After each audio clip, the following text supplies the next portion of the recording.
Te envío esta foto para que sepas quién es la mujer en esta casa y quién es simplemente la vaca lechera. Este mensaje, frío y cruel, apareció en la pantalla de mi teléfono, justo debajo de una fotografía. Una fotografía que, por el resto de mi vida, ningún libro podrá borrar de mi memoria. En la imagen, mi esposo, Alejandro, y su madrastra, Isabel, las dos personas a las que más respetaba y amaba en el mundo, yacían desnudos, entrelazados, en la misma cama que compartíamos como marido y mujer.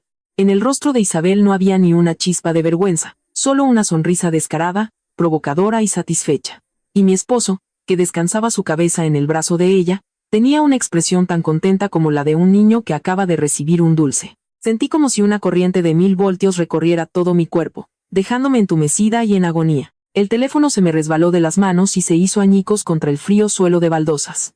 Sus fragmentos se esparcieron como los pedazos de mi corazón en ese instante. Pero, extrañamente, no lloré. Ni una sola lágrima cayó. El dolor abrumador no se convirtió en llanto. Se congeló, sólido, convirtiéndose en un bloque de odio glacial en mi pecho. ¿Con quién había vivido durante los últimos 7 años?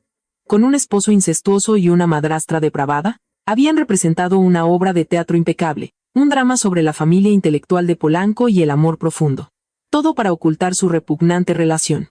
¿Y qué era yo en su obra? La vaca lechera. De acuerdo. Si ese era el papel que me habían asignado, lo interpretaría a la perfección. Pero el último acto lo escribiría yo. Este año cumplí 35. Alguna vez creí que era la mujer más feliz del mundo. Mi esposo, Alejandro, era profesor asociado en la UNAM, el hombre perfecto a los ojos de todos. Alto, de complexión académica, y siempre hablaba con una voz suave y mesurada. En nuestros 7 años de matrimonio, jamás me levantó la voz. Cada mañana se levantaba temprano para prepararme el desayuno. Cada noche, al volver a casa, me hacía la misma pregunta. ¿Cómo te fue, mi amor? ¿Estás muy cansada? Siempre decía que yo era la bendición más grande de su vida. Creí en esas palabras, creí ciegamente en ellas. Por ese amor y esa confianza, yo, una arquitecta con una carrera prometedora por delante, me retiré voluntariamente a un segundo plano. Rechacé proyectos importantes y oportunidades de ascenso solo para tener más tiempo para cuidar de su familia. Quería ser la esposa perfecta, la nuera perfecta. La familia de Alejandro era su padre, Ricardo, era un profesor jubilado, un hombre amable y tranquilo. La madre biológica de Alejandro había fallecido cuando él era joven. Un año después, su padre se volvió a casar con Isabel. Isabel era una mujer inteligente y sociable, la personificación de la suegra ideal en la superficie. A donde quiera que íbamos, me tomaba de la mano y presumía ante todos. Ella es mi nuera, Sofía. Es hermosa, talentosa y tan dedicada. Pero solo yo, que vivía bajo el mismo techo, sentía la fría distancia detrás de esas dulces palabras. Cada vez que le compraba un regalo caro, sonreía radiante y luego mencionaba de pasada a una amiga cuya nuera le había comprado algo aún más extravagante. Cada vez que recibía un elogio en el trabajo, decía que a una mujer no le convenía tener demasiado éxito, que a los hombres no les gustaba eso. Sus palabras eran como pequeños alfileres. Sus miradas estaban llenas de significados ocultos, pero siempre elegí el silencio. Me decía a mí misma que tal vez solo era de naturaleza cautelosa y que debía esforzarme más para ganarme su afecto por completo. Y lo intenté. Cuidé personalmente a mi suegro, supervisando sus comidas y su descanso. Me encargué de todos los asuntos, grandes y pequeños, de la casa, desde la planificación de las fiestas y las cenas familiares hasta las grandes reuniones. Durante 7 años, viví como una sombra, como un trompo que nunca se cansa. Pensé que mi sacrificio sería recompensado con una vida familiar pacífica. Viví en esa feliz ilusión hasta aquel fatídico día. Al día siguiente, era el 10º aniversario de la muerte de la madre biológica de Alejandro. Según las tradiciones familiares, era un día increíblemente importante. Los parientes de todas partes, desde los miembros más ancianos de la familia hasta los primos más lejanos, se reunían en la antigua hacienda familiar en Morelos para la conmemoración. Como esposa del hijo mayor, estuve ocupada toda la semana con los preparativos. Conduje sola las más de 2 horas hasta la propiedad y limpié de arriba a abajo el polvoriento edificio histórico de 3 pisos. Seleccioné cada arreglo floral, elegí cada objeto para la mesa conmemorativa y lo dispuse todo cuidadosamente para que fuera impecable. Alejandro vio que estaba agotada y demacrada, y simplemente me tomó la mano con lástima en los ojos. Trabajas demasiado, Sofía. Toda la carga de esta casa, de esta familia, recae sobre tus hombros. Yo solo sonreí, una sonrisa cansada pero feliz. Es lo que debo hacer, respondí. Solo quiero que todos estén contentos y que tu madre descanse en paz. En ese momento, ni siquiera sospechaba que, a mis espaldas, la suegra a la que tan desesperadamente intentaba complacer estaba organizando, junto con mi esposo, la humillación más terrible para mí. Esa tarde, después de casi terminar de arreglar la hacienda, conduje de regreso a nuestra casa en la Ciudad de México, con el cuerpo dolorido por el cansancio. Alejandro me envió un mensaje diciendo que tenía una reunión de departamento urgente en la universidad y que llegaría tarde. No sospeché nada, solo le respondí que se cuidara. Me di una ducha y estaba a punto de acostarme en nuestra cama, planeando dormir un poco, cuando mi teléfono vibró, un mensaje de un número desconocido, y entonces se desató el infierno. Esa foto, ese mensaje, fue la sentencia de muerte que ejecutó 7 años de mi juventud. 7 años de mi amor y mi sacrificio. Me quedé sentada, inmóvil, en el frío suelo. No lloré ni grité. El dolor se transformó en algo diferente, algo afilado y acerado. Lentamente, me levanté y recogí cada uno de los pedazos rotos de mi teléfono. En esta obra, no permitiré que solo ellos sean los actores. Mañana, en la conmemoración de su madre, expondré esta foto delante de toda la familia. Dejaré que todos vean el verdadero rostro de ese hijo devoto y esa virtuosa madrastra a quienes siempre habían idolatrado. No sé cuánto tiempo permanecí inmóvil en el frío suelo. Todo a mi alrededor parecía haberse detenido, excepto el tic-tac constante del reloj de pie en el vestíbulo. Cada tic-tac marcaba el silencio mortal de la casa. Ya no sentía dolor, solo un entumecimiento que se extendía por mi cuerpo. Lentamente, me agaché y recogí los fragmentos de mi teléfono roto. La pantalla era una telaraña de grietas, pero la repugnante imagen aún se vislumbraba débilmente debajo, como una burla persistente. No los tiré. Recogí cuidadosamente cada pieza y la guardé en una caja vacía en mi escritorio. Quería conservarlos, preservar la prueba de esta depravación, para recordarme cuán trágicamente habían pisoteado mi confianza. En lugar de sumirme en el caos, mi mente se aclaró de forma aterradora. Los siguientes pasos, las siguientes acciones, aparecieron en mi cabeza uno por uno, como un plan concebido desde hace mucho tiempo. La vaca lechera. Sí, durante 7 años, usé mi dinero y mi esfuerzo para construir esta falsa familia. Pues ahora, usaré exactamente lo mismo para demolerla hasta los cimientos. Me puse de pie, mis pasos ya no temblaban. Fui a mi estudio y abrí mi laptop. Mis manos se movían con firmeza sobre el teclado. Necesitaba esa foto, no en los pedazos de mi teléfono, sino el archivo original, en su forma más nítida y descarnada. El número desconocido seguramente provenía de un teléfono desechable, diseñado para ser irrastreable, pero lo que no sabían era que todos los datos que llegaban a mis dispositivos se respaldaban automáticamente en una nube privada. Una deformación profesional de mis tiempos como arquitecta, para evitar la pérdida de datos. Ese fue su error fatal. La encontré de inmediato. La foto estaba en una carpeta generada automáticamente, con una marca de tiempo de apenas 15 minutos antes. La miré de nuevo en la pantalla grande. El asco me revolvió el estómago, pero no aparté la vista. Me obligué a mirar, a grabar en mi memoria la sonrisa de suficiencia de la mujer y el rostro satisfecho del hombre. Este dolor, esta humillación, no los olvidaría. Los forjaría en un arma. Guardé el archivo de imagen en una memoria USB. Luego tomé las llaves de mi auto y una chaqueta delgada. Eran cerca de las 10 de la noche, pero no podía esperar. Tenía que actuar ahora. Necesitaba algo tangible. Algo lo suficientemente grande, lo suficientemente pesado como para restregárselo en la cara a toda su hipócrita familia. Conocía una imprenta rápida cerca de la UNAM, donde me gradué, que abría las 24 horas. Conduje hasta allí, por las calles familiares de la noche de la Ciudad de México. Mi corazón estaba vacío. La luz de las farolas amarillas pasaba borrosa a mi lado, como lágrimas. Recordé las noches de fin de semana en estas mismas calles. Alejandro conduciéndome, tomándome de la mano y contándome historias triviales de la universidad, para luego volverse hacia mí de repente y decir: «Me siento tan en paz a tu lado, Sofía». Paz. Esa palabra ahora sonaba como una broma amarga. Su paz se basaba en mi engaño, en su enferma relación incestuosa. Una vez creí que él era mi mundo entero, mi puerto seguro contra todas las tormentas. Resultó que él era la tormenta más grande y devastadora de mi vida. Una única lágrima caliente se escapó de mi ojo y rodó por mi mejilla, pero la limpié rápidamente. No más llanto. A partir de este momento, las lágrimas eran un lujo inútil. La imprenta todavía estaba brillantemente iluminada. Un joven estudiante, que apenas parecía tener 20 años, dormitaba detrás del mostrador. Cuando me vio entrar, se frotó los ojos y bostezó. ¿Puedo ayudarla, señora?, preguntó. No hablé mucho, solo le entregué la memoria USB. Imprímame el único archivo que hay en esto. En el tamaño del lienzo más grande, con el material de la mejor calidad. El estudiante asintió e insertó la memoria en su computadora.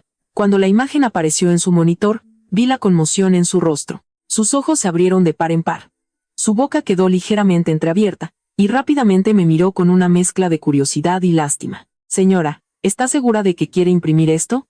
El tamaño más grande es de 120 por 180 centímetros, tartamudeó.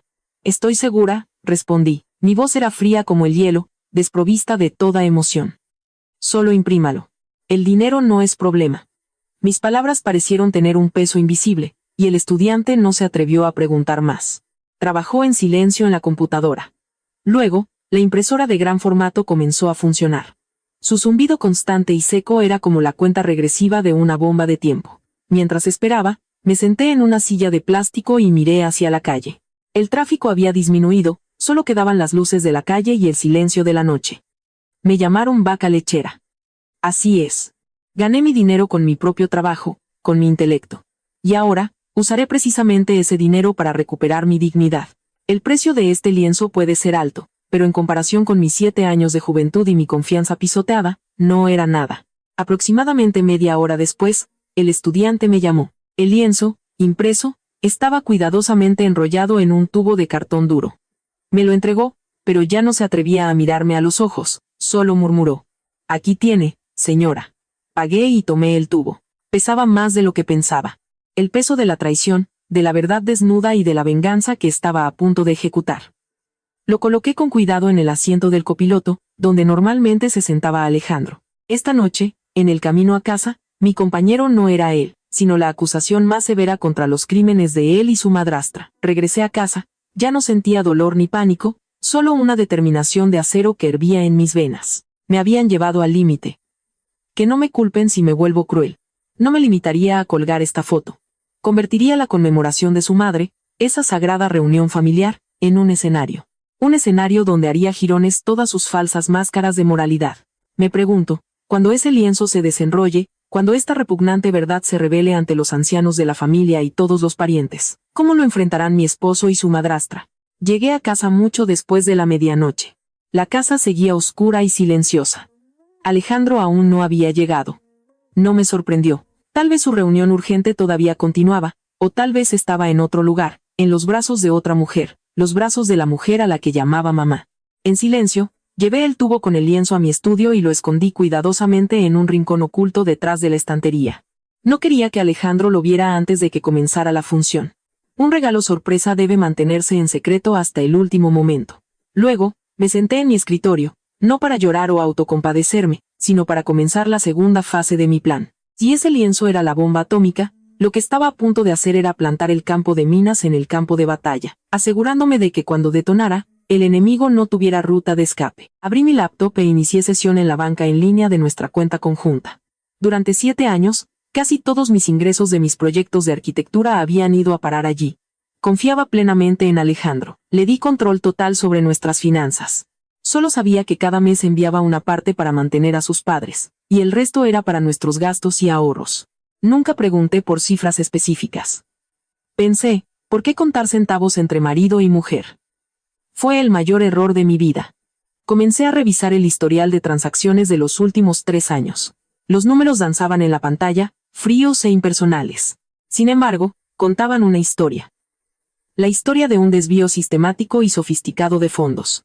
Regularmente, cada mes, había una transferencia fija de 50,000 pesos con la nota mamá.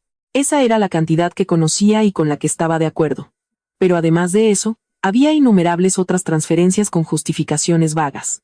Remodelación de la casa, compras, asuntos familiares.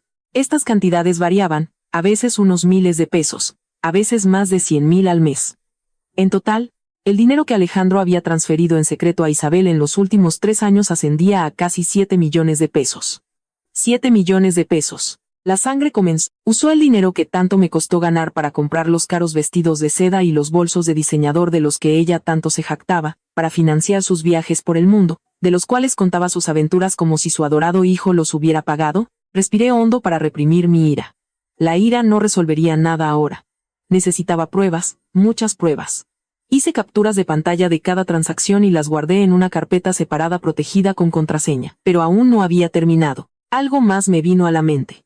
Hacía aproximadamente un año, Isabel había insinuado que quería invertir en un terreno en Valle de Bravo con un amigo. En ese momento, Alejandro lo discutió conmigo, diciendo que su madre estaba un poco ajustada financieramente y preguntó si podíamos ayudar. Sin dudarlo, acepté. Saqué 2.3 millones de pesos de mi cuenta de ahorros y se los di. Dijo que prepararía un contrato de préstamo formal, pero siguió posponiéndolo y finalmente lo olvidé. Ahora, al recordarlo, una sensación de inquietud me invadió. Abrí una nueva pestaña y entré al sistema del registro público de la propiedad. Recordaba vagamente la dirección de la propiedad que Isabel había mencionado. Mis manos temblaban mientras escribía los datos, y la información que apareció me dejó atónita una vez más. La propiedad existía, pero el propietario registrado en el sistema no era Isabel, sino Alejandro Thompson. Mi esposo, mi Alejandro, había usado mi dinero, mintiendo que era un préstamo para su madre, para comprar un terreno en secreto y ponerlo a su propio nombre. Esto ya no era solo un desvío de fondos, era un fraude, una conspiración meticulosamente planeada entre madre e hijo. Una risa amarga brotó de lo más profundo de mi alma. La vaca lechera. Sí, no solo era su sirvienta no remunerada, era su mina de oro personal, lista para ser explotada a su antojo. Continué guardando la copia del registro de propiedad. Cada línea, cada número era cristalino. El dolor dentro de mí se había transformado por completo en una ira fría y dura. Me trataron como a una tonta, susurré en la habitación vacía, pues les mostraré lo temible que puede ser una tonta cuando finalmente despierta. Justo cuando guardaba la última prueba, escuché el auto de Alejandro entrar en la cochera. Apagué rápidamente la computadora, borré el historial de navegación y corrí a la cama, fingiendo estar profundamente dormida. Entró de puntillas en la habitación, apestando a perfume de mujer, una fragancia que era extraña, y sin embargo, dolorosamente familiar. Era el perfume de Isabel. Pensó que estaba dormida y que no sabía nada. Se cambió en silencio y se metió en la cama a mi lado, incluso extendió el brazo para abrazarme, como siempre hacía. En el instante en que su mano me tocó, una oleada de asco me subió por la garganta. Me moví un poco, fingiendo acomodarme en sueños, y le di la espalda. No lo intentó de nuevo, solo suspiró y se quedó quieto. Yacía allí, con los ojos bien abiertos en la oscuridad, escuchando la respiración acompasada del hombre a mi lado. Sabía él que, a solo unos metros, en mi estudio, yacían dos acusaciones devastadoras de sus crímenes. Una, la humillante fotografía. 2, la prueba irrefutable de su fraude. Una vez amé a este hombre. Lo amé con todo mi corazón inocente y puro. Pero esta noche, ese amor había muerto. Murió de una muerte violenta y dolorosa. En su lugar, renació otra versión de mí, alguien fuerte, decidida y completamente implacable. Mañana no solo me reuniré con mi abogada, buscaré a alguien más, alguien que pueda ayudarme a cavar más profundo en el pasado de Isabel.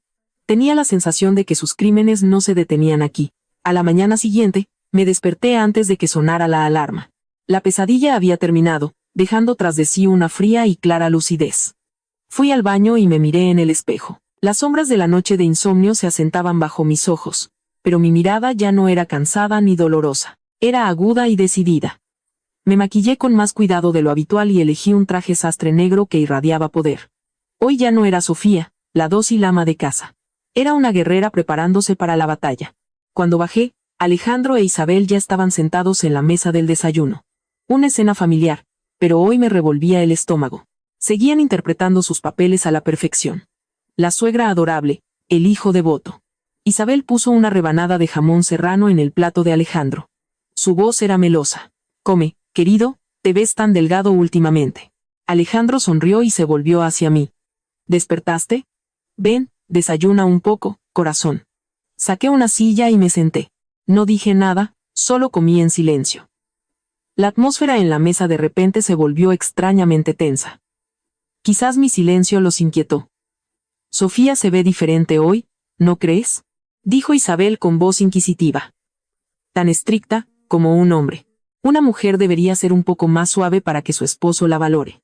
Dejé mi tenedor y la miré directamente a los ojos, con una leve media sonrisa en los labios. Tienes tanta razón, Isabel. Pero en el mundo de hoy, si una mujer no es un poco dura, me temo que no solo perderá el amor de su esposo, sino que la pisotearán antes de que se dé cuenta. La expresión de Isabel cambió ligeramente. Alejandro intervino rápidamente, tratando de aligerar la tensión. Vamos, Sofía solo bromeaba. Come, para que pueda llevarte al trabajo. No es necesario. Me levanté y tomé mi bolso. Hoy tengo una reunión. Me voy ahora. El desayuno ya está preparado en la cocina. Sírvanse ustedes mismos. Me di la vuelta y me fui sin mirar atrás. Sentí 2 pares de ojos clavados en mi espalda. La mirada de Isabel estaba llena de sospecha, la de Alejandro, de desconcierto. Que se pregunten. Una obra de teatro siempre es más emocionante cuando es impredecible. La primera persona con la que tenía que reunirme no era una abogada cualquiera, sino Renata, mi mejor y única amiga de la universidad. Renata era una brillante abogada de litigio civil, pero más importante aún, era astuta, discreta y la única persona en la que podía confiar plenamente ahora. Nos encontramos en una pequeña cafetería escondida en una tranquila calle de la colonia Condesa. En cuanto Renata me vio, frunció el ceño. «Te ves horrible, ¿qué pasó? ¿Otro problema con tu malvada madrastra?» No dije nada, solo puse silenciosamente sobre la mesa la memoria USB y un montón de estados de cuenta bancarios impresos. Renata los tomó.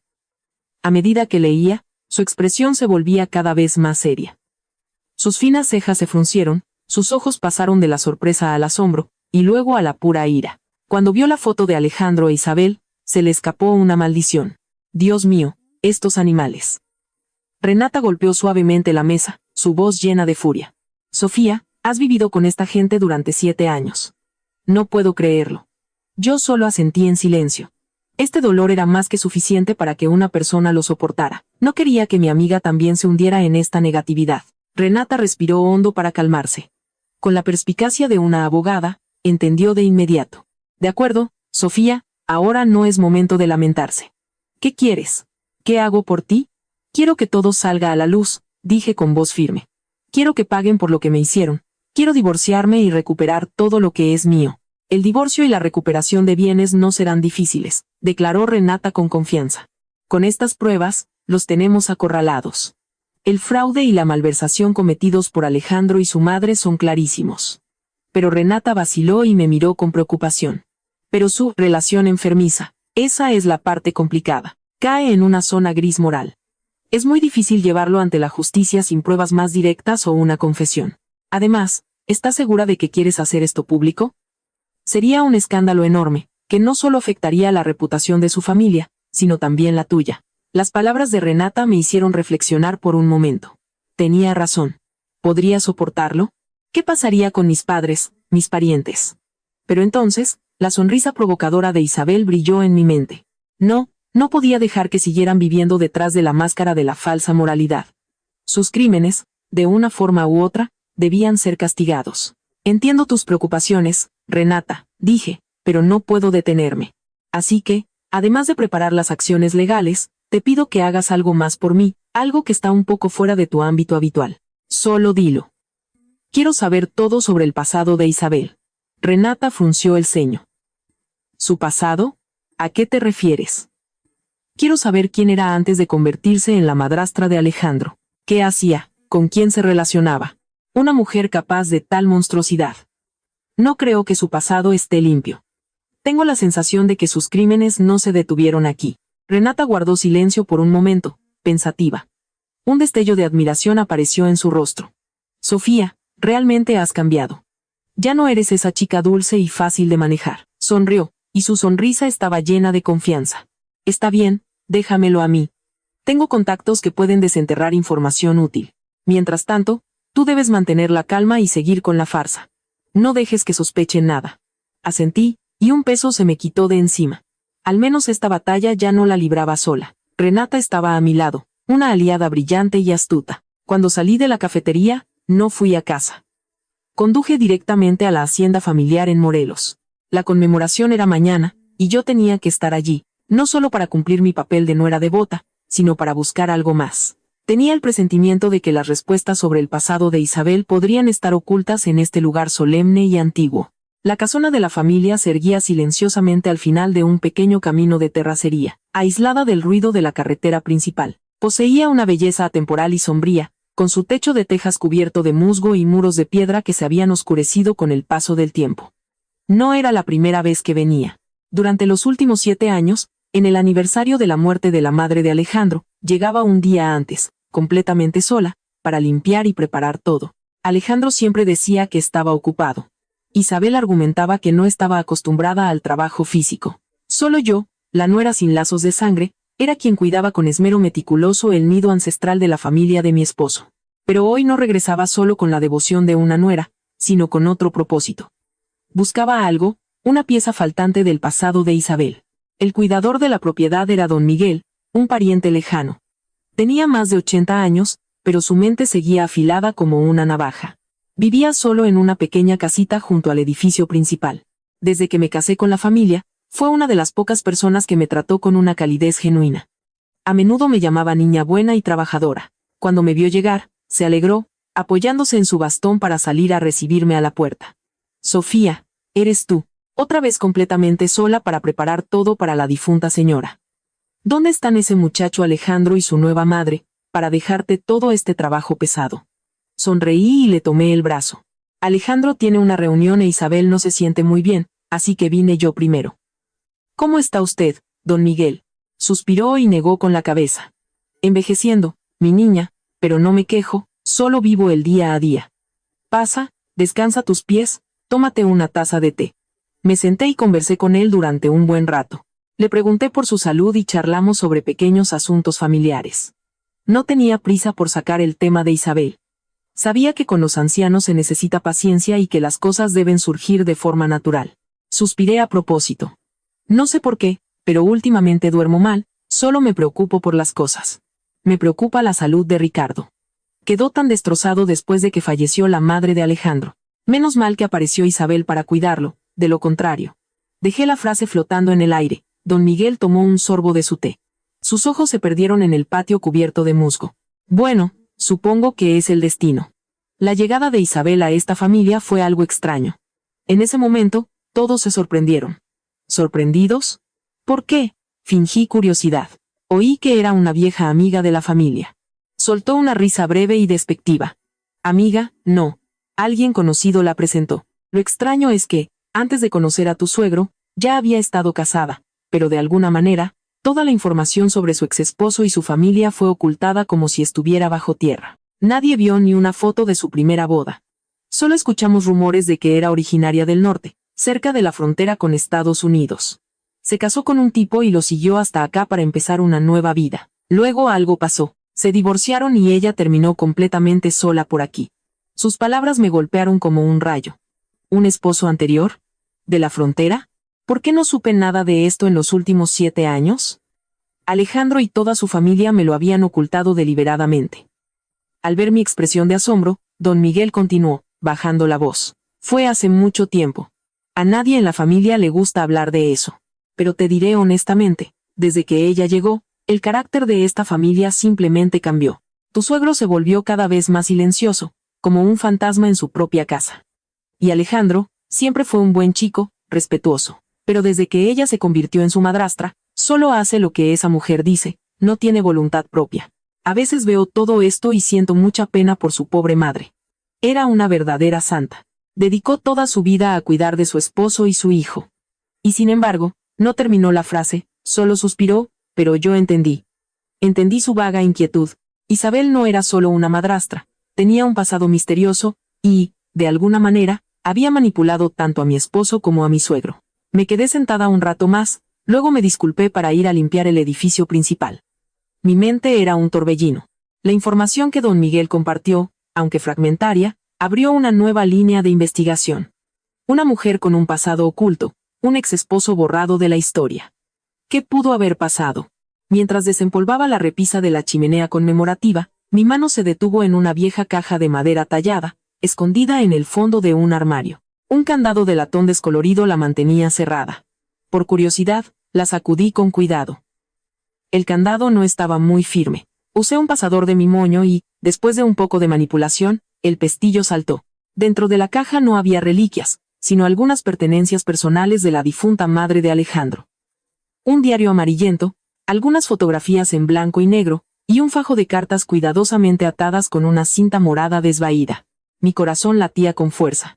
Esta era la propiedad privada de la difunta. No debería tocarla, pero un instinto me decía que las respuestas que buscaba podrían estar ocultas en estas frágiles páginas. Con manos temblorosas, abrí el diario. Su caligrafía era suave y delicada.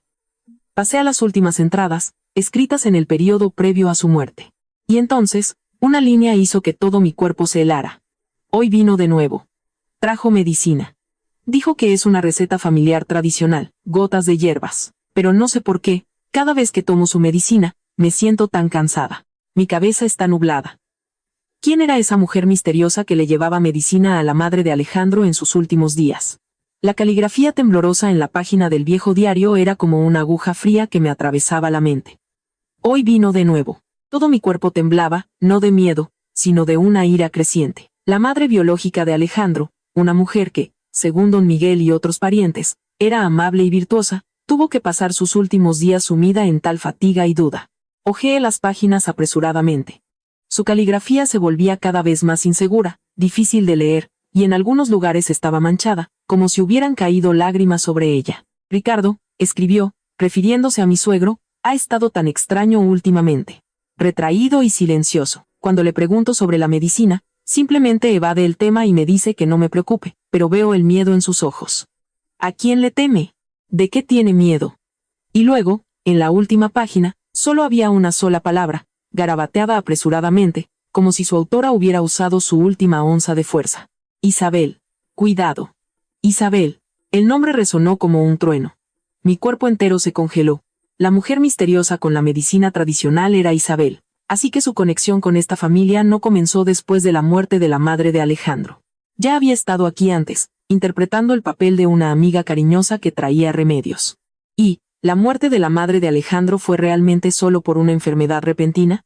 Una teoría horrible comenzó a formarse en mi mente, una que me helaba la sangre con solo pensarlo. La madre de Alejandro no murió por causas naturales. Fue envenenada lentamente. Y la persona que lo hizo no era otra que la mujer que ahora ocupaba su lugar, dormía en su cama y tenía una aventura con su propio hijo. Me derrumbé en el suelo frío, aferrando el diario, mi cuerpo temblando incontrolablemente. Esto ya no se trataba solo de fraude financiero o una relación enfermiza.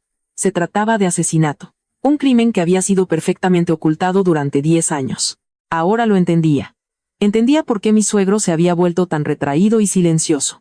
Él lo sabía. Lo sabía todo, pero eligió el silencio. Quizás por miedo, o por alguna otra razón que aún no podía comprender.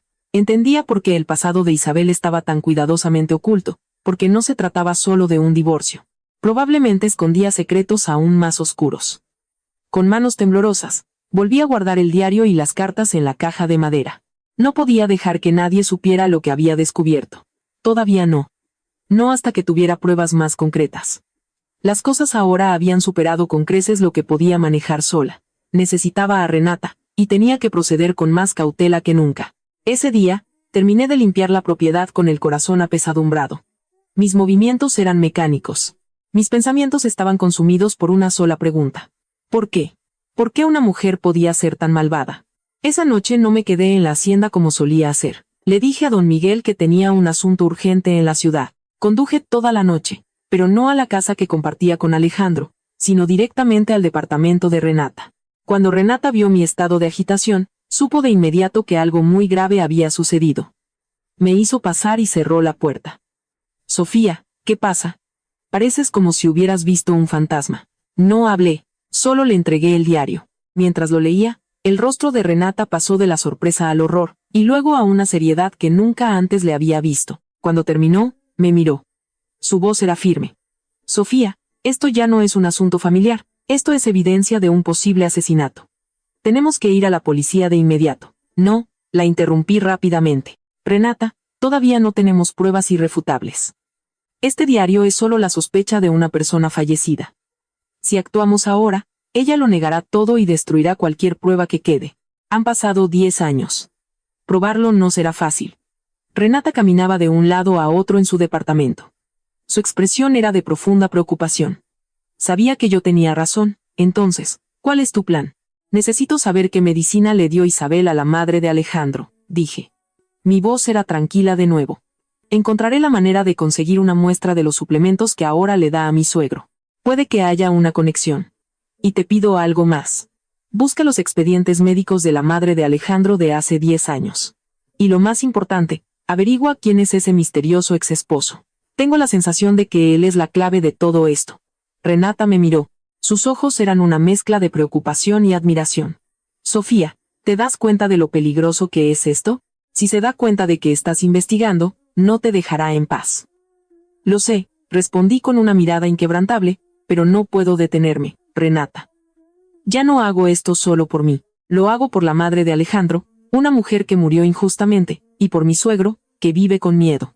Debo sacar la verdad a la luz por ellos. Esa noche me quedé en casa de Renata. Por primera vez en días, dormí, pero no tuve pesadillas. Soñé con la madre de Alejandro. Llevaba un sencillo vestido blanco y estaba de pie bajo un árbol de magnolias. Me miraba y sonreía, una sonrisa amable y pacífica. El sueño se sintió como un estímulo, me dio fuerzas. A la mañana siguiente, regresé a casa para prepararme para la conmemoración. Sabía que hoy no se trataría solo de recordar a la difunta. Hoy sería el comienzo oficial de la guerra, una guerra implacable para sacar a la superficie una verdad enterrada durante una década.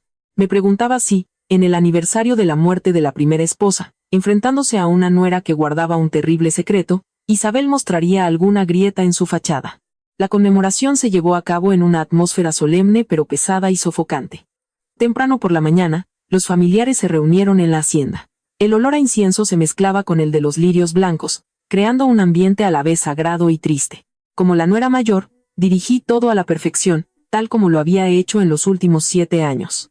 Llevaba un vestido azul oscuro, el pelo recogido, y me movía en silencio para arreglar la comida y servir a los invitados. Nadie podría haber adivinado la tormenta que se desataba dentro de mí. Isabel también iba vestida para la ocasión, de negro y con un collar de perlas. Se movía entre la multitud, saludando a todos. Su boca estaba llena de palabras vacías en memoria de la difunta esposa de su marido. Si todavía estuviera entre nosotros, estaría tan feliz de ver a la familia reunida así. Yo vine a esta familia para tomar su lugar, para cuidar de su esposo, de su hijo, de este hogar. Interpretó impecablemente el papel de la madrastra virtuosa y generosa. Al mirarla, sentí náuseas. Alejandro también estaba a mi lado con una expresión sombría, pero sabía que su tristeza no era por su madre. Era la preocupación de que su culpable relación pronto fuera expuesta. Me miraba de reojo constantemente con ojos inquisitivos. La calma que había mostrado desde la noche anterior seguramente lo había perturbado. Lo ignoré y me concentré en observar. Observé cada movimiento, cada mirada entre Isabel y mi suegro. Isabel, a pesar de sus intentos de parecer natural, no podía ocultar la tensión que se escondía en su sonrisa. Su mirada se desviaba ocasionalmente hacia la repisa de la chimenea, donde estaba el retrato de la madre de Alejandro, pero luego la apartaba rápidamente, como si temiera encontrarse con la mirada de la difunta. Mi suegro, Ricardo, permaneció tan silencioso como siempre. Se sentó en un rincón, jugando con una taza de té fría. Sus ojos hundidos miraban al vacío. Durante toda la ceremonia, no pronunció una sola palabra. Su silencio era más aterrador que cualquier palabra. Era una acusación muda de un crimen que había presenciado pero del que no podía hablar. En medio de la conmemoración, mientras todos comían, fui a la cocina con la excusa de preparar el postre. Sabía que era mi única oportunidad. Me dirigí al ala principal de la casa, donde estaba el dormitorio de Ricardo e Isabel. La puerta no estaba cerrada con llave.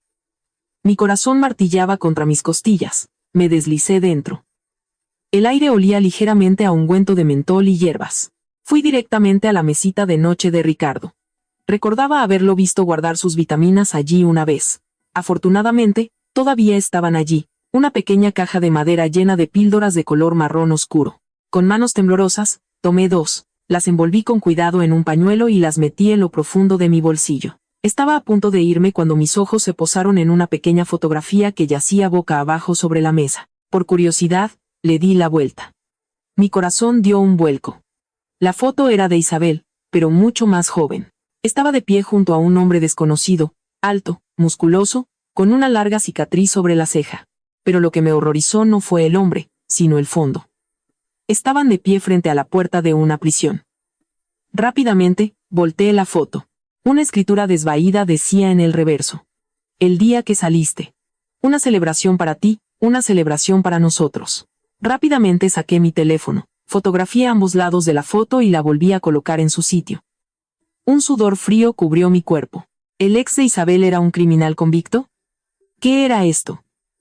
¿Sería él el misterioso exesposo? Salí de puntillas de la habitación. Mi corazón todavía latía con fuerza. La prueba que acababa de encontrar era más aterradora que cualquier cosa que hubiera podido imaginar. Esto no era solo un pasado oculto, era un pasado criminal. Cuando regresé al comedor, nadie notó mi ausencia. Todos seguían charlando y riendo, excepto don Miguel. Cuando pasé a su lado, me tiró suavemente del brazo y susurró: «Ten cuidado, niña. La vieja zorra está muy inquieta hoy». Asentí, agradeciéndole la advertencia. Mi corazón estaba pesado. Sabía que estaba caminando sobre hielo delgado, un paso en falso y caería al abismo. Esa tarde, justo después de la conmemoración, no fui a casa. Conduje directamente a la clínica privada de un amigo médico.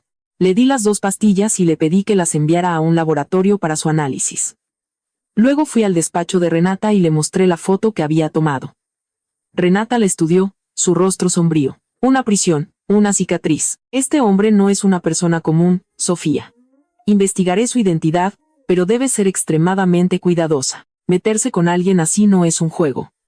Lo sé, respondí con voz firme, pero no tengo más remedio que seguir adelante, Renata. Tengo que llegar hasta el final. Al salir del despacho de Renata, sentí como si caminara en una densa niebla. Cuanto más me adentraba, más espesa se volvía la niebla, y más peligroso parecía el camino por delante.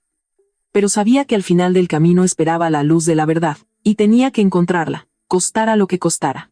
Cuando llegué a casa, ya estaba anocheciendo. Alejandro me esperaba en la sala de estar, con el rostro serio. ¿Dónde estabas? Te llamé pero no contestaste. Tenía que arreglar algunas cosas, respondí, sin querer dar explicaciones. Se levantó y caminó hacia mí. Su voz de repente se volvió artificialmente tierna. Sofía, sé que has estado alterada últimamente, pero todo va a estar bien. No pienses demasiado las cosas. He reservado un viaje para nosotros a Oaxaca para el fin de semana, solo tú y yo. Tómalo como una oportunidad para reencontrarnos. ¿Qué dices? Si esto hubiera sucedido antes, habría saltado de alegría. Pero ahora, su oferta solo me llenaba de asco. Quería llevarme lejos, probablemente para alejarme de mi investigación, para apaciguarme y continuar con su farsa. Pero algo más era aún más inquietante. ¿Era este viaje realmente solo unas vacaciones, o había algo más? ¿Se escondía un motivo más siniestro detrás de ello? La propuesta de Alejandro de un viaje a Oaxaca llegó tan de repente, con una sincronización tan perfecta, que era descaradamente sospechosa. ¿Reencontrarnos? Un hombre cuya esposa acaba de descubrir su relación incestuosa con su madrastra, en lugar de estar aterrorizado y consumido por la culpa, propone tranquilamente una escapada romántica. ¿Dónde estaba la lógica en eso? Lo miré directamente a los ojos, buscando cualquier pequeño signo de sinceridad, pero solo encontré una hipocresía mal disimulada. Sus ojos evitaban los míos y la sonrisa en sus labios era dolorosamente forzada. Sabía que había una trampa detrás de esta dulce invitación, pero en lugar de rechazarla, sonreí. Una sonrisa que había ensayado tantas veces frente al espejo. ¿De verdad? Hace tanto que no vamos a ningún lado, solo nosotros dos. ¡Qué emoción! Fingí sorpresa y alegría. Pasé mis brazos alrededor de su cuello y apoyé mi cabeza en su hombro, como una esposa devota. Sentí su cuerpo tensarse por un momento, quizás sorprendido por mi cambio de actitud, pero rápidamente volvió a su papel de esposo amoroso y me devolvió el abrazo, su voz goteando afecto. Mientras tú seas feliz, es lo único que importa.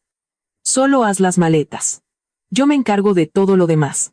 Esa noche, me acosté junto a Alejandro, fingiendo dormir. Pero mi cerebro no dejaba de girar. ¿Por qué quería llevarme a Oaxaca justo ahora? ¿Para separarme de Renata y de la investigación? ¿O lo impulsaba un propósito más oscuro? De repente, recordé esas historias de terror que había leído, donde los esposos llevan a sus esposas de vacaciones solo para organizar un accidente fatal y cobrar el seguro de vida. Un escalofrío recorrió mi espina dorsal. No debía pensar tan negativamente. Después de todo, era el hombre con el que una vez quise tener hijos. Pero entonces, la repugnante imagen de él e Isabel brilló en mi mente. Personas que habían perdido hasta la última pizca de su humanidad, ¿qué no se atreverían a hacer? Tomé una decisión. Iría y vería qué juego estaban jugando. Pero no sola. A la mañana siguiente, mientras Alejandro estaba en el trabajo, llamé a Renata y le conté todo, incluidas mis sospechas. Al otro lado de la línea, Renata guardó silencio durante largos segundos, luego habló con voz seria. Sofía, estoy de acuerdo. Esto no es solo un viaje, no puedes ir sola, es demasiado peligroso. Lo sé, pero si me niego, sospecharán y cambiarán su plan. Esta podría ser nuestra oportunidad de atraparlos en el acto. Está bien, entonces haremos esto, dijo Renata después de pensar un poco. Tú aceptas ir, y yo reservaré en secreto una habitación en el mismo hotel. Llegaré un día antes, como una turista. Vigilaré cada uno de sus movimientos. Y tú debes ser extremadamente cuidadosa. Lleva contigo el micrófono espía y el rastreador GPS que te daré. Si algo parece sospechoso, me avisas de inmediato.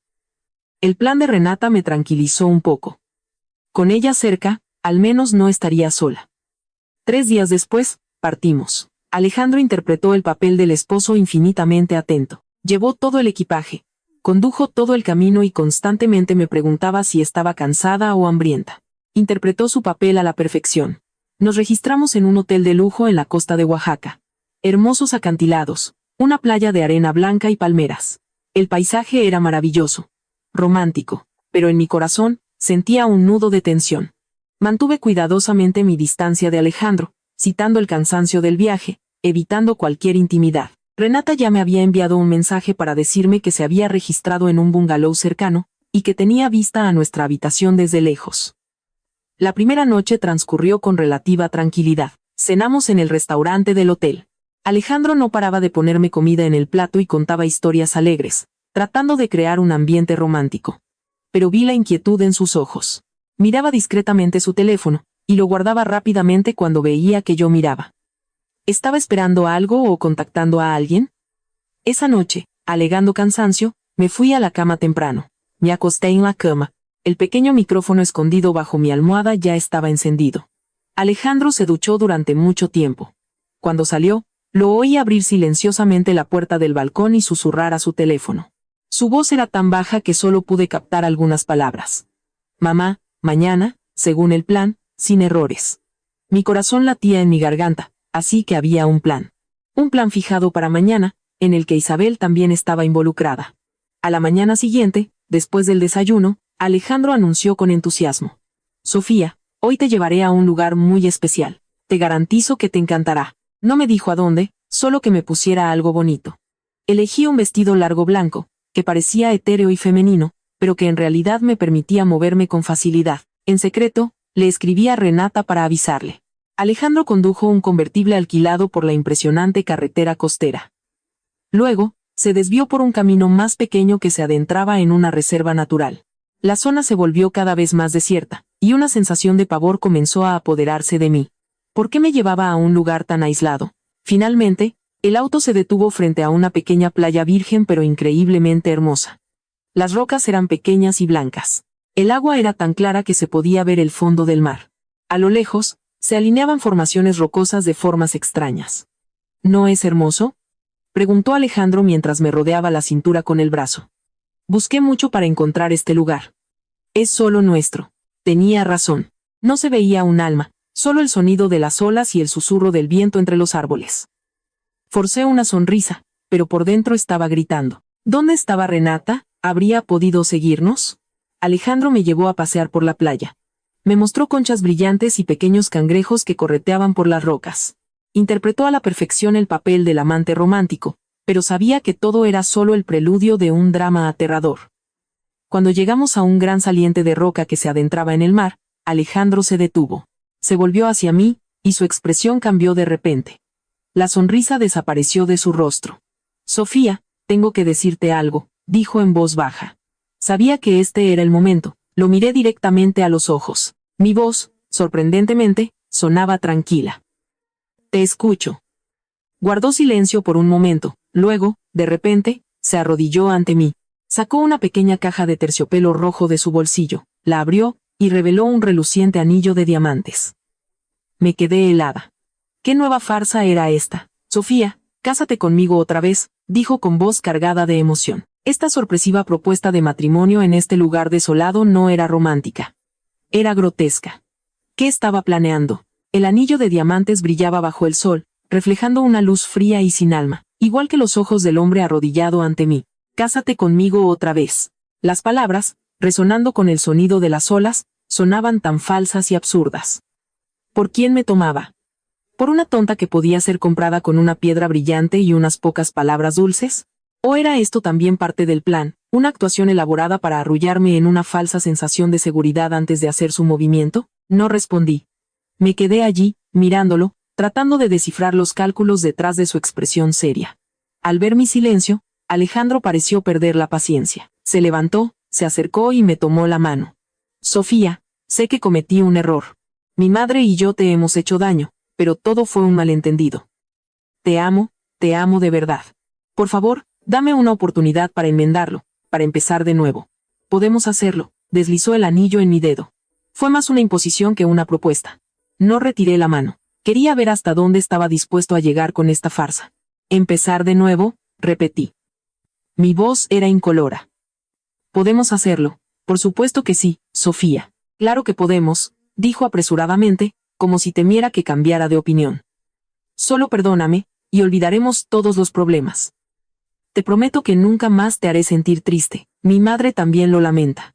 Ella solo quiere que su nuera vuelva a casa. Sus palabras eran tan suaves, tan dulces, pero sabía que eran todas mentiras. Una mujer como Isabel nunca conocería el arrepentimiento, y un hombre incestuoso como él nunca conocería el amor verdadero. Me rodeó la cintura, me acercó a él y me susurró al oído. Para demostrarte mi amor, tengo otra sorpresa para ti. Señaló una pequeña cueva marina escondida detrás de las rocas. Es tan hermoso por dentro. Lo decoré solo para nosotros. Nuestro pequeño paraíso privado. Ve a verlo. Mi instinto gritaba una advertencia. Una cueva remota, un regalo sorpresa. Era demasiado perfecto para una trampa. Dudé un momento, pero luego decidí entrar. Tenía que saber qué juego enfermo estaba jugando. Realmente me has dejado con la curiosidad. Forcé una sonrisa radiante, fingiendo emoción. Me dirigí hacia la cueva. Alejandro venía justo detrás de mí. Su mano descansaba ligeramente en mi espalda, lo que me provocó un escalofrío. La entrada era pequeña, apenas lo suficientemente grande para que una persona pasara. Adentro estaba oscuro y húmedo, y una corriente de aire frío me golpeó. Me detuve en la entrada. Está muy oscuro, me da un poco de miedo. No te preocupes, solo entra. Encendí algunas velas adentro. Es muy romántico, me animó. Su voz sonaba quizás demasiado entusiasta. Respiré hondo, reuní todo mi coraje y entré. En el instante en que crucé el umbral, una ola de terror me inundó. Oí los pasos de Alejandro, no siguiéndome, sino retrocediendo. Y luego, un fuerte sonido chirriante. El único rayo de luz que entraba por la entrada desapareció. Me di la vuelta, con el corazón a punto de salírseme del pecho. La entrada estaba bloqueada por una enorme roca que había sido empujada desde arriba. Estaba atrapada. Completamente atrapada en la oscuridad. Alejandro, ¿qué estás haciendo? Abre la puerta. Grité, golpeando la roca con los puños en un esfuerzo desesperado e inútil. La única respuesta fue un silencio espeluznante. La roca era demasiado grande, demasiado pesada. No tenía ninguna posibilidad de moverla. Me desplomé en el suelo, mi cuerpo temblando de miedo e ira. Así que este era su verdadero plan. No un accidente, sino un encarcelamiento. Quería encerrarme aquí, dejarme morir lentamente de hambre y sed en la oscuridad. Mi muerte sería registrada como una misteriosa desaparición durante unas vacaciones. Él se saldría con la suya y heredaría toda mi fortuna. Cruel. Era inconcebiblemente cruel. Empecé a llorar. Lágrimas de miedo y desesperación brotaban de mis ojos. Pero entonces, recordé el rastreador GPS. El pequeño dispositivo de seguimiento que Renata había camuflado en mi ropa. Con manos temblorosas, palpé mi pecho. Todavía estaba allí. ¿Sabría Renata que estaba en peligro? ¿Podría encontrarme aquí? En medio del pánico, una voz familiar y escalofriante resonó desde el otro lado de la roca. No era la voz de Alejandro. Pequeña tonta. ¿De verdad creíste que te saldrías con la tuya? Era Isabel. Ella también estaba aquí. O nos había seguido, o lo que era más probable, ella había ideado toda la trampa. ¿Por qué? Tartamudeé. Su risa aguda y cruel estalló y resonó en la cueva oscura. ¿Por qué? Porque eres demasiado lista, querida. Sabes demasiado. Eres una amenaza. No puedo dejarte con vida para que lo arruines todo. ¿Y Alejandro? ¿Está contigo en esto? La mujer volvió a reír. Él es solo un hombre de voluntad débil. Me ama y hará cualquier cosa por mí. Se lamentará un poco cuando ya no estés, pero lo superará. Tu fortuna será suya, lo que significa que será mía. Todo volverá a la normalidad. Así que esa era la verdad. Ella era la directora de toda esta pesadilla. Alejandro era simplemente su marioneta. Ella era el verdadero monstruo. No te saldrás con la tuya. Grité, mi voz llena de odio. Alguien me encontrará. Tus crímenes saldrán a la luz. ¿Quién te encontrará en un lugar tan desolado? Para cuando alguien te encuentre, ya no serás más que un montón de huesos. Así que, adiós, querida nuera. Descansa en paz. Después de decir eso, oí sus pasos alejándose. Me dejaron sola en la más absoluta oscuridad, en la desesperación total. Pero justo cuando estaba a punto de rendirme, oí un sonido, débil pero claro, el sonido de la sirena de una patrulla, que se acercaba cada vez más. Al principio, la sirena era solo un aullido débil y distante, pero se fue haciendo más fuerte, más urgente, como una inyección de adrenalina directa a mi cuerpo exhausto. La esperanza, una llama frágil pero feroz, se encendió en mi mente. Renata. Tenía que ser Renata. Había recibido mi señal. Me puse de pie con dificultad. Usé mis últimas fuerzas para golpear la roca y gritar hasta quedarme sin voz. Ayuda, ayúdenme. Estoy aquí adentro. Oí el chirrido de neumáticos de autos deteniéndose cerca, puertas que se abrían de golpe, seguido por el sonido de pasos apresurados y la voz de Renata. Sofía, Sofía, ¿dónde estás? Estoy aquí, en la cueva, grité, mi voz quebrada por el alivio y el agotamiento. Inmediatamente, oí a varios hombres corriendo hacia el lugar, gritos y el agudo sonido del metal golpeando la roca. Intentaban mover el peñasco. Lentamente, un rayo de luz se abrió paso en la oscuridad, haciéndose cada vez más ancho. Finalmente, con un golpe sordo, la roca fue empujada a un lado. La luz del sol entró a raudales, cegadora, obligándome a entrecerrar los ojos. La silueta de Renata irrumpió y me rodeó con sus brazos. Sofía. Dios mío. ¿Estás bien? Me has dado un susto de muerte. Me aferré a ella, todo mi cuerpo temblaba. Las lágrimas corrían por mis mejillas, pero ahora eran lágrimas de alivio. Las lágrimas de alguien que acababa de regresar del borde de la muerte. Estoy bien.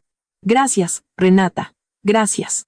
Unos policías se acercaron, preguntando por mi estado y ayudándome suavemente a salir. El aire fresco del mar llenó mis pulmones. Respiré hondo, sintiéndome como si hubiera vuelto a nacer. Renata explicó que, mientras yo me dirigía a esta playa desierta, la señal del GPS de mi ropa se detuvo de repente en este lugar aislado y no se movió durante mucho tiempo.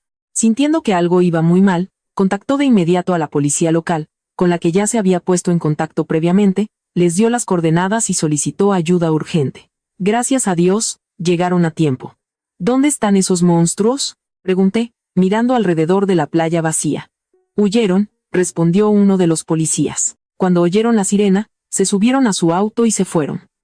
Pero no se preocupe, señora. Hemos establecido bloqueos en todas las carreteras de salida.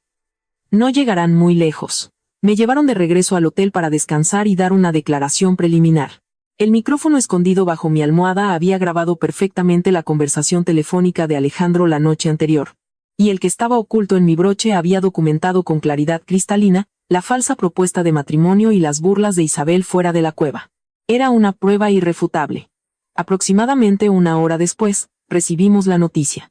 La policía había arrestado a Alejandro e Isabel mientras intentaban huir hacia el aeropuerto. La noticia no me trajo una sensación de triunfo, solo un vacío sordo. La obra había terminado, pero mi corazón pesaba.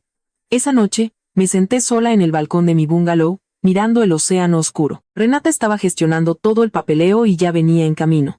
Las olas blancas y espumosas rompían sin descanso contra la orilla, como si intentaran limpiar la suciedad del día. Pero, ¿podrían limpiar la herida de mi corazón? 7 años. No era una eternidad, pero era tiempo suficiente para que el amor se arraigara en el alma de una persona. Amé a Alejandro, lo amé con todo mi corazón. Le di mi juventud, mi carrera, mi confianza. ¿Y qué recibí a cambio? Un engaño sistemático, una conspiración cruel y una trampa mortal. ¿Hubo un solo momento en esos 7 años en que fue sincero conmigo, o todo fue solo una actuación?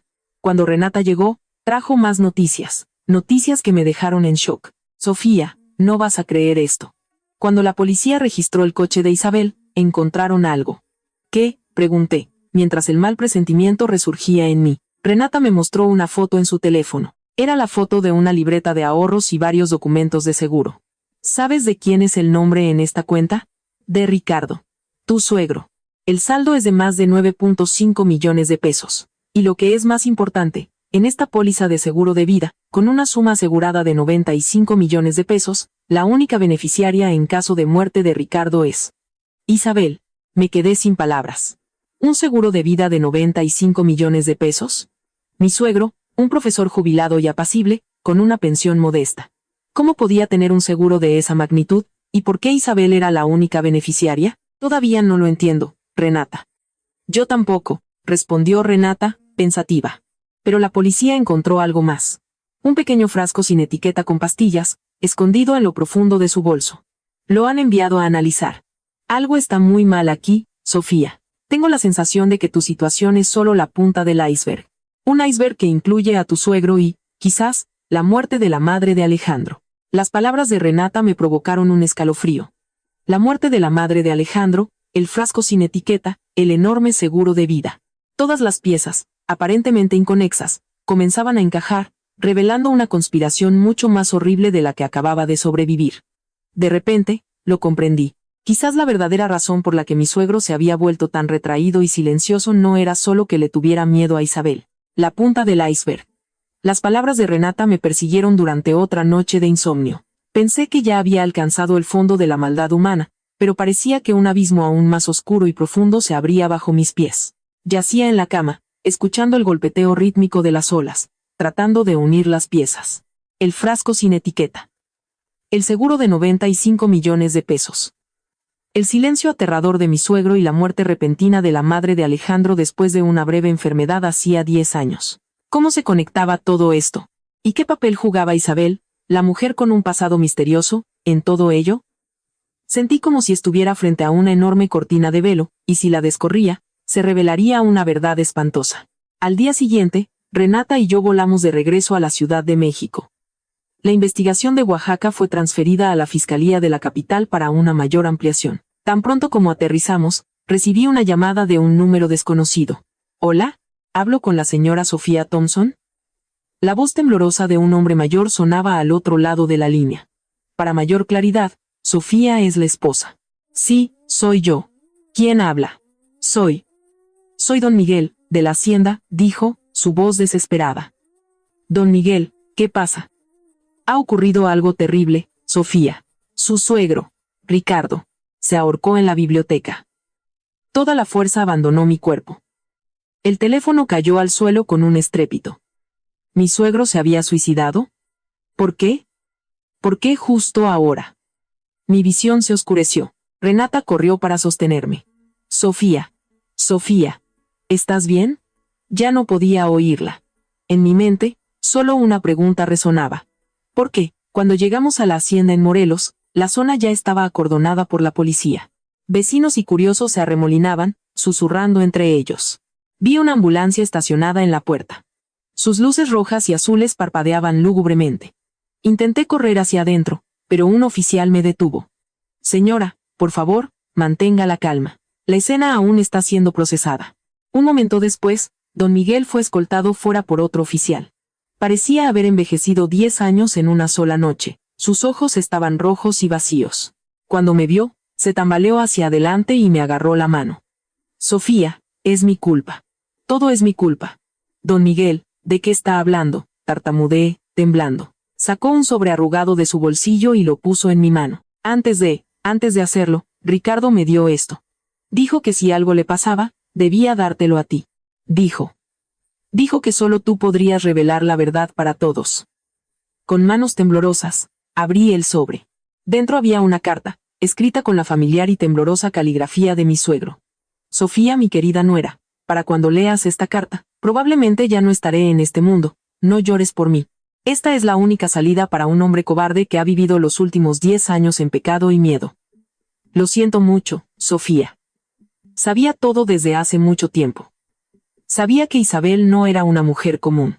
Sabía que la muerte de mi esposa, la madre de Alejandro, no fue por enfermedad.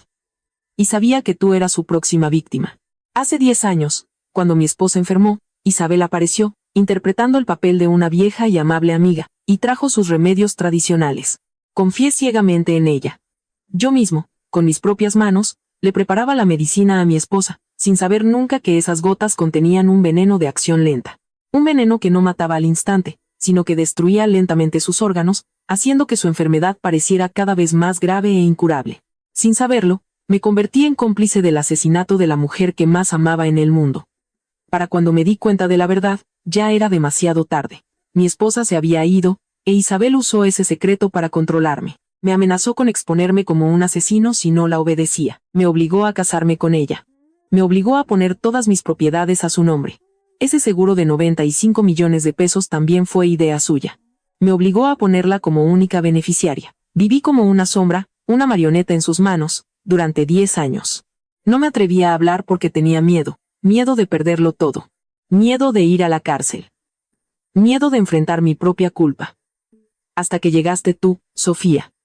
Tu perseverancia, tu amabilidad y tu fuerza me avergonzaron. Me di cuenta de que no podía seguir en silencio. Intenté protegerte a mi manera. Grabé en secreto las conversaciones de Isabel y Alejandro y escribí esta carta. Pero sé que mientras yo viva, Isabel nunca te dejará en paz. Me usará para chantajearte, para hacerte daño. Así que debo irme. Espero que mi muerte sea la acusación más poderosa contra sus crímenes y, lo que es más importante, te libere de toda su influencia. En esa memoria USB, que dejé dentro de la caja de madera tallada, en el diario de la madre de Alejandro, están todas las pruebas que he reunido en los últimos 10 años. Úsalas, Sofía. Úsalas para llevar a ese demonio con piel humana ante la justicia. Para traer paz a la madre de Alejandro, a ti, y a mi propia alma culpable. Tu suegro, Ricardo. Leí la carta hasta el final, aunque las lágrimas habían nublado mi visión hacía tiempo. Temblaba, no de frío, sino de esta horrible verdad. Asesinato, malversación, chantaje. Todos los crímenes de Isabel yacían allí, desnudos, crudos y dolorosos, a través de la confesión de un hombre que eligió la muerte para encontrar la paz. Apreté la carta con fuerza. Mi suegro no era un cobarde. Era un padre y un esposo que cargaba con el peso insoportable de la culpa. Su muerte no fue el fin, sino el comienzo de un ajuste de cuentas final. Miré a Renata. Renata, tenemos que encontrar esa memoria USB. Ahora, la carta de despedida de mi suegro era como una bomba de tiempo a punto de estallar, que haría añicos los últimos vestigios del mundo que ellos habían creado. Su muerte no fue una rendición, fue un trágico acto de protesta. Le entregué la carta de inmediato al detective a cargo en la escena. Después de leerla, su expresión se volvió increíblemente seria. Ordenó a un equipo que entrara en la hacienda y realizara una búsqueda exhaustiva en la biblioteca, donde vivía Ricardo. Renata y yo pudimos acompañarlos. La habitación era pequeña y sencilla, solo una cama vieja, un armario de madera y un escritorio. Todo estaba limpio y ordenado, sin signos de lucha. Buscamos por todas partes, en los cajones, debajo de la cama, entre los libros, pero la caja de madera no estaba por ningún lado. Mi corazón empezó a latir con fuerza. Ricardo la habría escondido en otro lugar en su pánico, o peor, ¿alguien ya se la había llevado? No hay nada aquí, señor, informó uno de los oficiales. Lo hemos revisado todo. Estaba al borde de la desesperación. Esa memoria USB era la prueba más importante, la clave para la caída definitiva de Isabel. Sin ella, la carta de suicidio podría ser desestimada por la defensa como los desvaríos de una mente perturbada, carente de peso legal. Me quedé en medio de la habitación, tratando de recordar cada detalle de la carta. En esa memoria USB, que dejé dentro de la caja de madera tallada, en el diario de la madre de Alejandro. El diario. La idea me golpeó como un rayo. El diario de la madre de Alejandro. Yo lo había encontrado en la caja de madera aquí en la hacienda, pero me lo había llevado al despacho de Renata. Renata. Me volví hacia ella con urgencia. ¿Todavía tienes el diario de la madre de Alejandro? Sí. Está bajo llave en la caja fuerte de mi oficina, respondió Renata, y vi en su rostro que empezaba a entender. Tenemos que irnos ya. Corrimos de regreso a su coche y nos dirigimos a toda velocidad a su despacho. Durante todo el trayecto, recé para que mi intuición fuera correcta, para que mi suegro hubiera tenido la lucidez de esconder la prueba en el lugar más seguro posible. En la oficina, Renata abrió rápidamente la caja fuerte y sacó el diario amarillento. Lo tomé con manos temblorosas y empecé a hojearlo, buscando pistas. Y entonces, en la última página, donde la madre de Alejandro había escrito, Isabel. Cuidado. Isabel, sentí algo rígido bajo el forro de papel de la contraportada. Mi corazón se disparó. Con cuidado, levanté el papel viejo con la uña. Debajo, se reveló una pequeña ranura expertamente cortada, y dentro, descansaba una diminuta memoria USB negra. Está aquí, casi grité de alivio, mientras las lágrimas corrían por mis mejillas. Mi suegro no me había fallado. Había utilizado el propio diario de su esposa para ocultar las pruebas de su asesinato.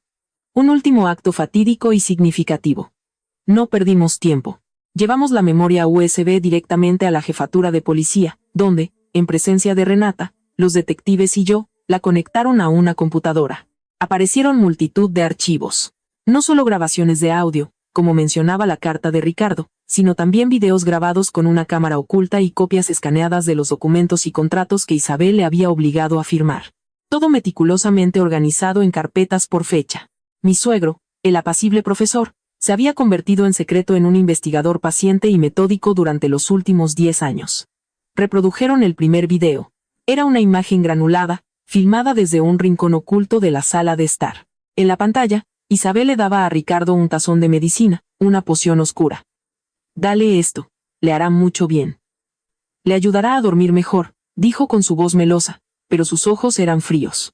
Ricardo dudó un momento antes de llevar el tazón a la habitación de su esposa.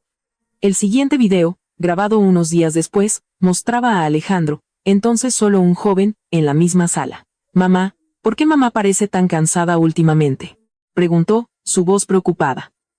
Isabel suspiró. «Es la enfermedad, hijo. No te preocupes.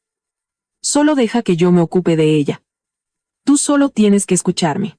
El siguiente archivo era una grabación de audio de una de las llamadas telefónicas de Isabel. «No te preocupes, ese viejo tonto confía plenamente en mí, y su esposa enferma está en las últimas. Cuando todo esto termine, te sacaré de la cárcel antes. Entonces todo este dinero será nuestro». El hombre con el que hablaba tenía que ser el hombre de la cicatriz de la foto. Así que era aún peor. No actuaba sola. Tenía un cómplice, un compañero de crimen, que estaba en prisión. Sus motivos no eran solo la codicia. Eran por amor, un amor enfermo y criminal. Reprodujeron los videos y las grabaciones de audio uno tras otro, revelando toda la conspiración de Isabel. Desde el envenenamiento de la madre de Alejandro hasta el chantaje de su padre, la manipulación de Alejandro y el plan para despojarme y deshacerse de mí, todo estaba registrado con un detalle innegable. El detective a cargo se volvió hacia mí. Su voz estaba llena de empatía, pero también de una ira manifiesta. «Señora Thompson, con estas pruebas, tenemos base más que suficiente para una acusación de homicidio premeditado. El sacrificio de su suegro no será en vano». Asentí, con el corazón apesadumbrado. La verdad había prevalecido, pero el precio había sido terriblemente alto. En ese momento, otro oficial entró en la habitación y le susurró algo al detective principal. Vi cómo su expresión cambiaba. Me miró y dijo: «Señora, acabamos de recibir la noticia de que Isabel y Alejandro han sido puestos en libertad bajo fianza mientras continúa la investigación. Y vienen para acá». «¿Vienen para acá?». Las palabras del detective resonaron en la habitación silenciosa y tensa. «Liberados». ¿Por qué ahora? ¿Habían usado su dinero y sus conexiones para salir, para encontrar una manera de contraatacar? Un torbellino de preguntas se arremolinaba en mi cabeza. Miré a Renata, que parecía igual de sorprendida y preocupada. El detective pareció leer nuestros pensamientos. «Es parte de nuestro plan», explicó. «Dejamos deliberadamente que el juez concediera la fianza para darles una falsa esperanza. Queríamos ver cuál sería su siguiente movimiento. Y, como esperábamos, lo primero que han hecho al salir ha sido venir aquí.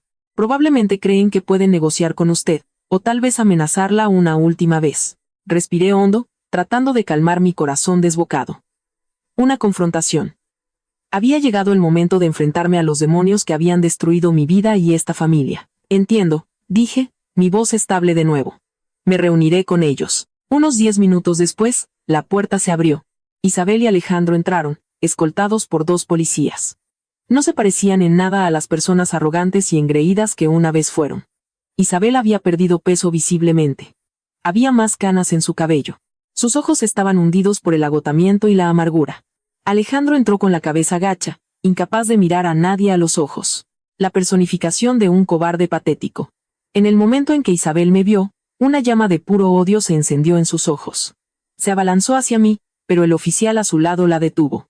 «Tú, todo esto es culpa tuya», chilló con voz aguda. «Tú mataste a tu suegro, y ahora quieres arruinarnos a todos». Permanecí en mi sitio, impasible. La miré con una mezcla de frialdad y lástima. Un animal acorralado solo sabe gruñir y morder. El detective golpeó suavemente la mesa. Señora Isabel, esto es una comisaría, no un mercado. Contrólese, o tendremos que tomar medidas. Isabel se calló, pero sus ojos todavía ardían de furia mientras me miraba fijamente. El interrogatorio comenzó. El detective reprodujo la grabación de la conversación telefónica de Isabel con el hombre en prisión. Mientras su propia voz llenaba la sala, discutiendo su plan asesino, su rostro pasó del rojo a un pálido mortal. No, esa no soy yo. Eso está editado. Es falso, tartamudeó. Pero luego reprodujeron el video de la cámara oculta, donde ella le entregaba el tazón de veneno a Ricardo. La imagen era perfectamente clara, irrefutable. Se desplomó en su silla, su cuerpo temblando. Toda su actitud desafiante, toda su negación, se volvió inútil ante la prueba aplastante que su propio esposo había recopilado tan silenciosamente. Luego le tocó el turno a Alejandro. Fue aún más patético. Cuando reprodujeron la grabación de su conversación conmigo, las palabras humillantes, los planes detallados para despojarme. Él solo se cubrió la cabeza, hundió el rostro en la mesa y se echó a llorar. Las lágrimas tardías de un traidor. Me senté allí, observando su caída, pero no sentí ninguna satisfacción, solo una inmensa y vacía tristeza. Por la codicia, por el deseo, se habían arrojado al abismo, destruyendo no solo mi vida, sino también las suyas. Alejandro, dije, mi voz, por primera vez desde que todo esto comenzó, no tenía odio, solo un inmenso cansancio. Mírame. Lentamente, levantó la cabeza. Sus ojos estaban rojos e hinchados, llenos de culpa y miedo.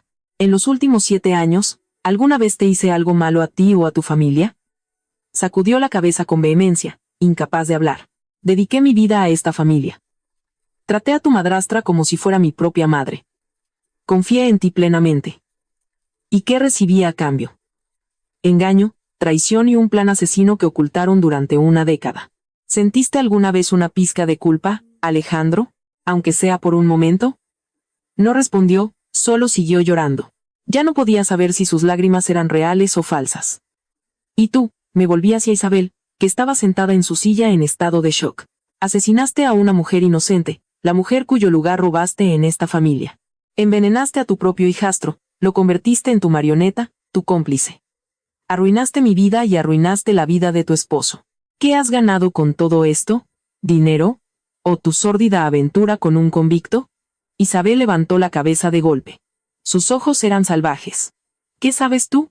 Tú lo tenías todo, yo no tenía nada. Te odio. Los odio a todos. Gritó como un animal herido. En ese momento, la puerta se abrió de nuevo. Un hombre con una larga cicatriz en el rostro, vestido con uniforme de prisión, entró escoltado por 2 oficiales. Vicente, gritó Isabel, una mezcla de alegría y desesperación en sus ojos. El hombre no la miró. Su mirada se clavó en mí, una mirada fría y amenazante. Así que tú eres la pequeña perra que lo arruinó todo, dijo, su voz grave y gutural. El detective habló. Vicente Gálvez. Tenemos pruebas de que usted dirigió los crímenes de Isabel desde la prisión. ¿Tiene algo que decir? Vicente sonrió, una sonrisa siniestra. ¿Decir? No hay nada que decir. Ganas o pierdes, así es el juego. Lo único que lamento es no haberte matado antes con mis propias manos. Sus palabras, completamente carentes de remordimiento, impusieron un silencio glacial en la sala. El verdadero demonio, el titiritero en la sombra, finalmente había mostrado su rostro. La aparición de Vicente Gálvez fue la última pieza que completó el horrible rompecabezas de los crímenes de Isabel. Allí estaba. En la solemne sala de interrogatorios, sin rastro de miedo o remordimiento. Su mirada fija en mí no era la de un perdedor, sino la de una serpiente venenosa que solo lamentaba no haber atacado a su presa antes. Él era el misterioso exesposo, el que había tejido esta red malévola desde detrás de las rejas con Isabel. Su amor enfermo se había convertido en una sociedad letal, dispuesta a sacrificar a cualquiera que se interpusiera en su camino. El interrogatorio no necesitó continuar. Con la arrogante admisión indirecta de Vicente y las pruebas irrefutables de la memoria USB de mi suegro, la magnitud total de sus crímenes se hizo evidente. Isabel no era solo una asesina y una estafadora. Era una cómplice que ayudaba a un criminal encarcelado. Y Alejandro no era solo un traidor incestuoso. Era un peón patético, manipulado por su madrastra y su amante, utilizado como herramienta en sus sucios planes. Unos meses después, en el juicio final, se cerró uno de los casos criminales familiares más complejos y trágicos de la historia de la ciudad. Las sentencias fueron severas, acordes con la gravedad de sus actos. Vicente Gálvez, Como autor intelectual y con un largo historial delictivo, recibió la pena máxima, cadena perpetua, sin posibilidad de libertad condicional. Isabel, por su papel directo en el asesinato y los numerosos otros cargos, también fue condenada a cadena perpetua. Y Alejandro, aunque el tribunal consideró la manipulación como circunstancia atenuante, recibió 20 años por fraude en asociación delictuosa y encubrimiento. La obra había terminado. Los protagonistas recibieron el final que merecían. El día de la sentencia, no asistí. No deseaba ver sus patéticas figuras una última vez. Me quedé en casa con mis padres, encendiendo una vela en un pequeño altar que había preparado para la madre de Alejandro y mi suegro. Dos almas atormentadas que por fin podían encontrar la paz. Ya no sentía odio. Ver el colapso total de esas personas solo me dejó un sentimiento de vacío y lástima. Habían arruinado sus propias vidas, enterrado su propio futuro en el abismo de la codicia y el crimen. Un año después del juicio, mi vida volvió lentamente a un estado de paz. La tormenta mediática amainó. Mi historia, que una vez fue un escándalo sensacionalista, se convirtió en una advertencia sobre la naturaleza humana y la búsqueda de la justicia. Decidí hacerme cargo de la firma de arquitectura de mi familia, que mi padre había construido. Con la ayuda de colegas leales, reconstruí lentamente la empresa después de la agitación. El trabajo duro fue un bálsamo para mi corazón herido. Ya no era la chica ingenua que solo conocía el amor. Me había convertido en una mujer fuerte e independiente que sabía cómo defenderse. También respeté el último deseo de mi suegro. Usé parte de la fortuna recuperada para crear una fundación benéfica en su nombre y el de su primera esposa, dedicada a ayudar a las víctimas de la violencia doméstica y el fraude conyugal. Quería transformar mi dolor en algo bueno, para que ninguna otra mujer tuviera que soportar la tragedia que yo viví. A veces oía noticias de los demás. Después de todo, decidí llevar a don Miguel a vivir conmigo. Había envejecido mucho, pero su espíritu estaba mucho más en paz. Dijo que a su edad, viendo que la justicia había prevalecido, ya no tenía remordimientos. Renata, mi querida amiga, se hizo bastante famosa después del caso. Rechazó ofertas lucrativas de grandes bufetes de abogados y abrió su propio despacho, donde también ofrece servicios pro bono a mujeres vulnerables. Seguimos siendo las mejores amigas, compartiendo las alegrías y las penas de la vida. En cuanto a Alejandro, oí que en la cárcel, quizás solo después de perderlo todo, entendió realmente sus errores. Me envió algunas cartas escritas a mano, llenas de arrepentimiento y súplicas de perdón. Nunca respondí. No porque todavía lo odiara, sino porque sabía que hay heridas que el tiempo nunca puede curar. El mayor perdón que podía ofrecerle era el olvido. Una tarde de fin de semana, conduje sola a la costa de Oaxaca, a la misma playa desierta donde casi muero. El mar era el mismo, una vasta e infinita extensión azul. Las olas seguían rompiendo incansablemente contra la orilla, como si intentaran limpiarlo todo. Me quedé allí, cerré los ojos y respiré hondo el aire fresco y salado. La brisa marina jugaba con mi cabello, trayendo consigo el sabor del océano y el olor a libertad. Ya no tenía miedo. La oscuridad había quedado atrás, dando paso a un nuevo amanecer. Había caminado por el túnel más oscuro, pero no me había derrumbado. Encontré la luz al final, la luz de la verdad, la justicia y el renacimiento. Mi vida había llegado a un nuevo capítulo, un capítulo libre de mentiras e intrigas, lleno solo de paz, compasión y un propósito significativo. Sonreí, una sonrisa de completa y perfecta serenidad. El pasado estaba cerrado. El futuro estaba abierto, esperándome. Y sabía que, fueran cuales fueran los desafíos que me esperaran, avanzaría con fuerza. Porque yo era Sofía, una mujer que había atravesado el infierno y había regresado más fuerte que nunca. Esta historia es un poderoso testimonio de la resiliencia del espíritu humano. Un viaje a los rincones más oscuros de la traición y una celebración de la fuerza necesaria para encontrar la luz de nuevo. La primera y quizás más dolorosa lección es sobre la confianza. Sofía entregó su confianza por completo, y esa fe ciega casi le cuesta la vida. Nos enseña que el amor no significa ignorancia, y la confianza no significa renunciar a nuestro propio juicio. En cualquier relación, debemos permanecer alerta, escuchar nuestra intuición y nunca renunciar por completo a nuestra independencia. La claridad financiera y legal no es un signo de desconfianza, sino una armadura necesaria contra las tormentas de la vida. La historia es también una seria advertencia sobre el poder destructivo de la codicia y el deseo. Isabel, Alejandro y Vicente tenían tanto, pero su apetito insaciable los convirtió en monstruos. Se deslizaron por la pendiente resbaladiza del crimen, donde una mentira cubría a otra, hasta que finalmente perdieron no solo su libertad y su futuro, sino también su humanidad. La ley de causa y efecto, aunque a veces se retrasa, nunca falla. Lo que sembraron en maldad, lo cosecharon en ruina. Nos recuerda que la prosperidad construida sobre el sufrimiento de otros nunca es sostenible. La paz mental es la única riqueza verdadera. Sin embargo, incluso en este oscuro retrato, brilla una luz. Está Ricardo, el suegro, que vivió una década en un silencio temeroso. Su conciencia, largamente dormida, fue despertada por la virtud de Sofía. Su último acto no fue de escape, sino de expiación. Una elección trágica para exponer el mal y salvar a la nuera que no pudo proteger en vida. Su sacrificio demuestra que nunca es demasiado tarde para hacer lo correcto.